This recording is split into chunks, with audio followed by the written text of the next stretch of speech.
Hey everybody, welcome back. It's me, Holly. I've been getting to know a lot of you guys, especially as we're building our VBS volunteer team. I've been thinking about it because the kids are learning all kinds of stuff about Paul being shipwrecked, the new church being built, and how our faith is stronger together. It's hard to get one thing done when part of the body, the people in the kingdom, right, for working for the kingdom, aren't doing their part. Recently, our appliances went out, like all of them. Like this was leaking, no ice. This took 2 hours to do a lasagna, a small lasagna at that, and the microwave started sparking.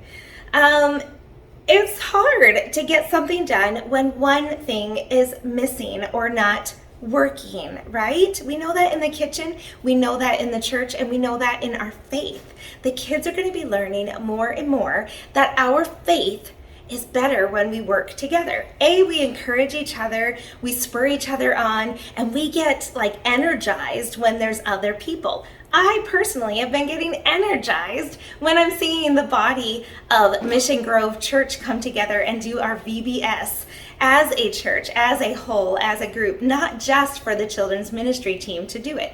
So thank you in advance if you are on the team, if you've been praying for us, if you're a part of us in any way, shape, or form. We need you because we work better when we're working together. And there's no small task to running a VBS. So thank you in advance. I do have one question for you mamas, you dads, uncles and aunts. We just opened up our pre-K through first grade room. If you saw that, it's the room straight down the hallway down Grove Kids Lane. I've never called it that, but that sounds cute. Past the Grove, past the nursery and toddler room. It is pre-K through first grade. We're super excited about it. The kids have loved it. Our volunteers have loved it. But sadly, I need more volunteers. And we can't do it without you guys. So if you can come on and you want to run in one or multiple ministries, whether it's our second, third graders, fourth, fifth graders, or the pre-K through first grade, please let me know. Let anybody on the team know.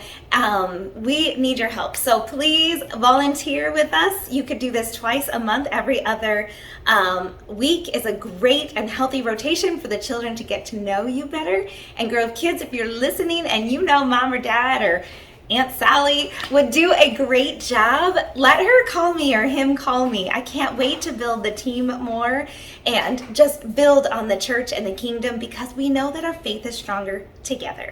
I hope you guys enjoyed today's video and learn just a little bit more about how our faith is stronger together. Okay, I can't say that enough, right?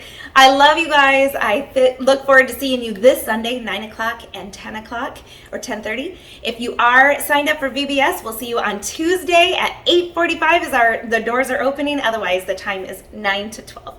I love you guys. See you soon. The story before the story. Today, we're in the book of Hebrews, a letter written to early believers in Jesus. But before Hebrews, way back in the very beginning, out of a deep, deep love, God made an amazing world. But when people turned away from God, the world was broken. God made a plan to draw people back into relationship. So, at the right time, God sent Jesus, God's very own son, to live among us. Jesus gave up his life and was killed. But on the third day, he rose to life. After Jesus returned to heaven, the early church grew quickly. But some believers became confused or distracted and started to forget their faith in Jesus. Which is where our story starts. Take it away. Hey everyone, I'm Erica. Hey, Erica. The book of Hebrews is a letter written to Jewish believers in Jesus, likely by a friend or follower of the Apostle Paul. The writer wants to remind these believers that Jesus is more important than anyone or anything else, ever. He challenges them to hold on to their faith in Jesus and to encourage others in the church to do the same. Chapter 10 says this: Let us hold firmly to the hope we claim to have. The God who promised is faithful. Our hope is in Jesus, who made a way for us to live forever with God. But like the Hebrew believers, it is so easy to get distracted from that hope. We hear constant messages telling us that hope is found in buying more stuff, in doing more activities, in zoning out from our problems. So in the midst of all this, how do we stay focused on our true hope? Hebrews continues. Let us consider how we can stir up one another to love. Let us help one another to do good works. One way to hold on to our hope in Jesus is by acting on it. We can encourage each other to show God's love to the world around us. Rather than just telling our friends to do good things, we can encourage them by living it out ourselves. So what do love and good works look like? One way to put love into action is to put others first, whether it's first in line or letting your friend choose the game you play together. Another way to show God's love is by sharing what you have. It could be sharing your lunch, choosing to give away some of your toys, volunteering your time to help someone out. And you can definitely encourage others with your words.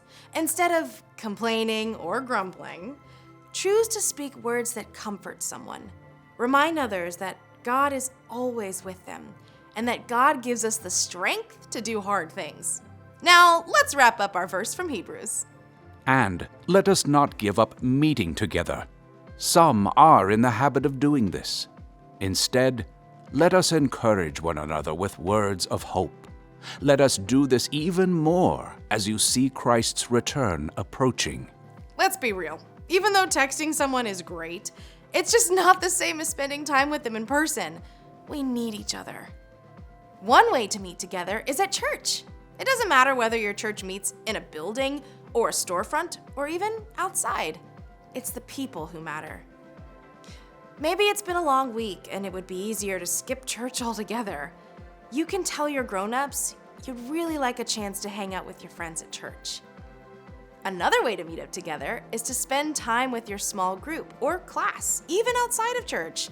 If you've got a game or a performance, you can invite your small group leader and friends from church, or go to their events to cheer them on. And you can meet together just by hanging out with friends who love Jesus. Let's see those verses again. Let us hold firmly to the hope we claim to have. The God who promised is faithful. Let us consider how we can stir up one another to love. Let us help one another to do good works. And let us not give up meeting together. Some are in the habit of doing this. Instead, let us encourage one another with words of hope.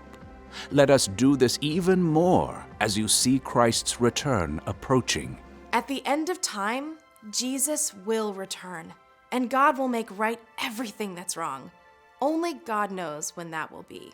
But in the meantime, we have an amazing opportunity to encourage each other to stay strong in our faith in Jesus and to show God's love to the world. The end. So, church isn't just for learning stuff about God. It's also about the people we meet and helping each other be strong. Exactly, because our faith is stronger together. So, what's our part in the story? Sometimes it's tempting to be a loner. You don't feel like you fit in, even at church. Or you've got sports on Sunday and it's hard to keep up with your church friends. Or it seems like none of your close friends care about following Jesus. Don't give up. Ask God to help you find at least a few friends who love Jesus and can encourage you.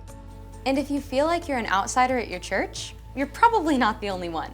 See what happens if you start up a conversation with someone new in your small group. Or invite kids from your church to your birthday party.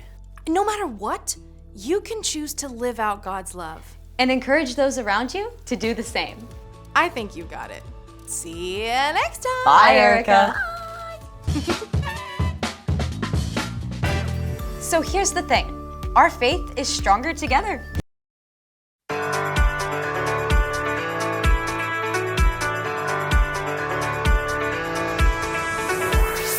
I was lost and could not see. I was searching, you found me. Your love opened my eyes. My heart forever changed. No more standing still.